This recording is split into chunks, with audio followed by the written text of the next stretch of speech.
మహిళలకు క్షేమం లేదు, సేఫ్టీ లేదు, రోడ్ల మీద నడలేకపోతున్నారు.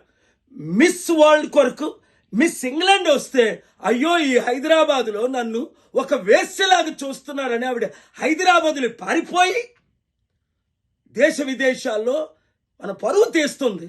ఇది ఈరోజు పరిస్థితి. అందుకనే వీళ్ళ వల్ల మార్పు రాదనే శ్రీకాంతాచారి తండ్రి వెంకటాచారి, అయ్యా నేను 1200 మంది కుటుంబాలు బలిదానం చేస్తే తెలంగాణ ఏర్పడింది, ఈ పార్టీల వల్ల లాభం లేదని ప్రజాశాంతి పార్టీలో చేరాడు.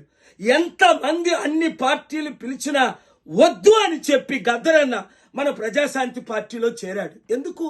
మార్పు రావాలి, ఆ మార్పు మనమే తేవాలి, మనందరం కలిసి పనిచేస్తాను. వాళ్ళైతే కొట్టుకుంటున్నారు.